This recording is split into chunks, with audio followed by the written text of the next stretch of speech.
students. Hope that all of you are enjoying well. Keep good and safe at your home. So let's go to a new class today. Standard 5. English. Unit 5. David and Goliath. Activity 1. Read the story silently. Young David and Goliath. Part 1.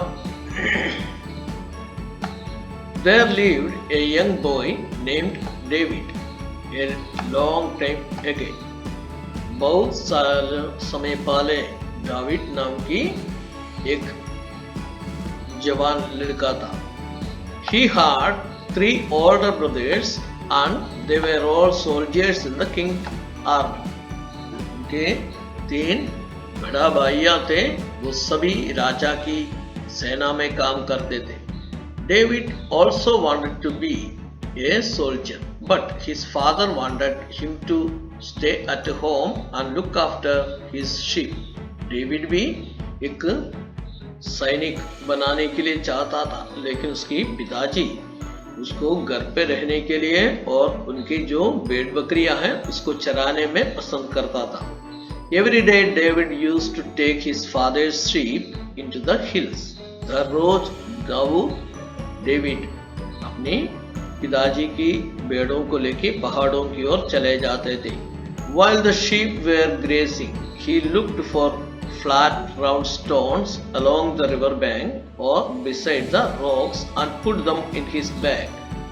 जिनसे कि इस भेड़ों चराते समय दावीद ने हर एक जगह में छोटे से पत्थरों को, गोल सा पत्थरों को ढूंढते थे, जैसे कि नदी के किनारे और रॉक्स के बीच में सब, और उसकी बैग में डाल देते थे.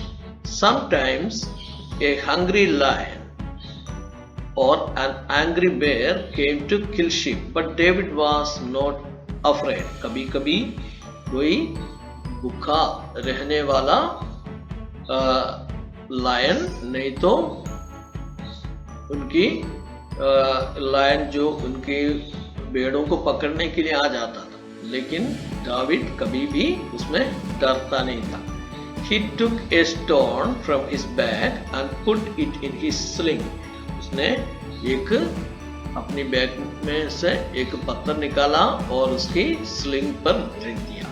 He brandished the sling in a circle above the head and the stone flew from it through the air and hit the wild beast between the eyes and killed it.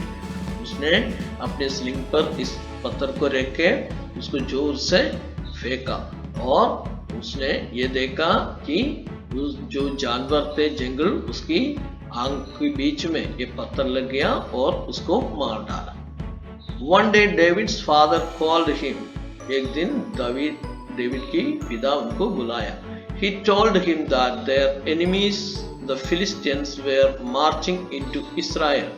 वो इस तरीके से कहने लगा है, जो फिलिस्तीन्स हैं उनकी जो शत्रुएं हैं वो इस्राएल की तरफ जा रहे हैं. He said, leave the sheep, go and find your brothers in the king's army. उसने कहा, आप भेड़ों को छोड़ के आप उनके भाइयों के पास जाओ जो राजा की सेना में है और उनके देख कर आ जाओ. Give them these bags of flour and these letters before they go to fight. और उन्हें ये जो थैलियाँ दे दें कि जिसके अंदर आटे हैं, और इस पत्र को भी ये लोग युद्ध में जाने से पहले उनको पास देकर आ जाइए. Now activity 2. Look at the first paragraph of the story above. Find the word brandished. Can you guess its meaning? Brandishing is an action. Discuss with your friend what it could be. Draw a picture of David brandishing the sling in a circle above his head. और पहले की paragraph को देखिए, उसमें ब्रांडिश जो शब्द दिया है उसका मीनिंग क्या है, और ब्रांडिश एक तरीके की कार्य होता है, और आप डेविड ने ब्रांडिशिंग करते हुए अपने स्लिंग को उसकी चारों ओर ब्रांडिशिंग करते हुए देखते ही आप एक चित्र को यहाँ पे जो काली स्पेस दिया है, काली जगह दिया है, बनाइए। Activity 3 Given below the story of Radha, work with a friend. Find words that meaningfully fill in the story.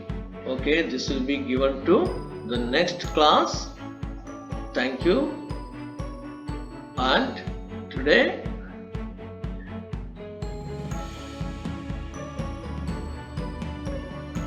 now activity 5.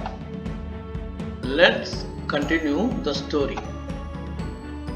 Young David and Goliath part 2. David reached there where the battle was going on. जहाँ युद्ध हो रहा था वहाँ David पहुँच गया. All the king's soldiers were afraid because a huge Philistine giant called Goliath was standing in front of their camp and roaring in a loud voice like an angry lion. इसलिए वो डरते थे, राजा की सारे soldiers डरते थे कि उनके कैंप के सामने खड़ा होके एक बड़ा सा फिलिस्तीन राक्षस जिसका नाम है गोलियात बहुत एक सिंह की समान आवाज कर रहे थे. I am Goliath. I will destroy the land of Israel. मैं गोलियात हूँ, मैं इस्राएल के देश को नाश करूँगा. Send your best soldiers to fight against me and I will kill them. आपके सबसे अच्छे सोल्जर्स को मेरे पास युद्ध करने के लिए भेजो और मैं उसे मार डालूंगा.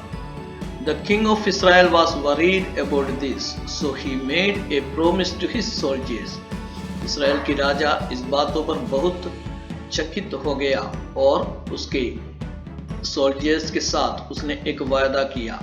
The man who kills the giant Goliath will marry my daughter and I will give him gold and jewels and he will be the richest man in Israel. जो इस गोलियात को मार डालेंगे उससे मैं मेरा बेटी को शादी करने दूंगा और सोना और गहने दूंगा और वो इस्राएल की सबसे बड़ा अमीर व्यक्ति होगा. David heard it. He said, I will kill Goliath. David ने उसे सुना और कहा, मैं गोलियात को मार डालूंगा. The king and his brothers laughed at him as David was only a boy. Finally, the king agreed. उसका भाइया और राजा उसको सुनते हुए ही हंस रहे थे ताकि डेविड एक छोटा सा लड़का था. तो भी अंत में राजा ने उस बात को मान लिया.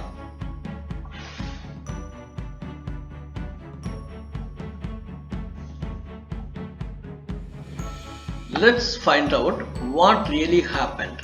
Read the rest of the story silently. हम देखेंगे कि बाद में क्या हुआ और ध्यान से बिल्कुल चुपचाप इस कहानी को पढ़ेंगे.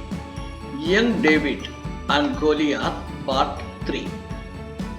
Then David took his bag of smooth round stones and his sling. फिर डेविड ने उसके बैग उठा लिया, उसमें से उसमें छोटे पत्थरों थे और उसकी स्लिंग लिया. He stood in front of the king's army and called the giant. और राजा की सेना के सामने खड़ा होके वो राक्षस को बुलाया. When Goliath heard David, his cruel eyes grew as red as fire. जब उसने दावीद को सुना है, उसने अपनी आंखें जैसे ऐसे जलने लगा है कि आग जैसे लाल. Goliath angrily spoke, Israel has sent a boy to fight against me. और गोलियात ने इस तरीके से गुस्सा से बोलने लगा है, इसराइल ने मेरे साथ युद्ध करने के लिए एक लड़का को भेजा है। I will cut off his head and give his body to the wild beasts. मैं उसको काट दूंगा और उसकी शरीर को जंगली जानवरों को दे दूंगा। David was not afraid. David बिल्कुल डरा नहीं। He prayed quietly and then he replied, I am only a boy, but I will kill you and give your body to the wild beasts. David प्रार्थना किया और उसके बाद कहने लगा है, मैं एक छोटा सा लड़का नहीं, मैं आपको मार डालूंगा और जंगली जानवरों को दूंगा। When Goliath heard these words, he ran towards David to kill him. But David took a stone from his bag and put it in his sling. उसने जो गोलियत है वो दावीद की इस शब्द को सुन के दावीद की तरफ भागा, दावीद को मार डालने के लिए। लेकिन डेविड ने अपनी एक छोटे से पत्थर लिया और उसके स्लिंग भी लिया। He whirled his sling above the head and the stone flew in the air. और उसने उस स्लिंग को लिया और उसकी सिर की ओर से ये पत्थर भाग गया। It hit between the eyes of Goliath and he fell on the ground with a loud cry. वो गोलियत की आंख के बीच में लग गया और वो ग्राउंड पे जमीन पर गिर गया बहुत जोर आवाज के साथ। David ran and took the giant's sword and cut off his head with it. David दौड़ के इस राक्षस की तलवार उठाया और उसके सिर को काट दिया। David brought the giant's head and put it at king's feet. और डेविड ने उसका सिर को लेके, जो राक्षस है उसका सिर को लेके राजा के पाँव के नीचे रख दिया। The king was pleased because David saved Israel. राजा बहुत खुश हो गया कि डेविड ने इस्राएल को बचाया। David married the princess and became the king of Israel. David उसकी राजकुमारी को साथ शादी किया और इस्राएल की राजा बना है। Keywords: beast, a large and wild animal. Will, to turn around in circle. will बोलने में चारों ओर घूमते रहना है। Now activity 8. So all others will be sent to you separately, the question answers and all. Thank you for attending the class. Let's meet in next class. Bye.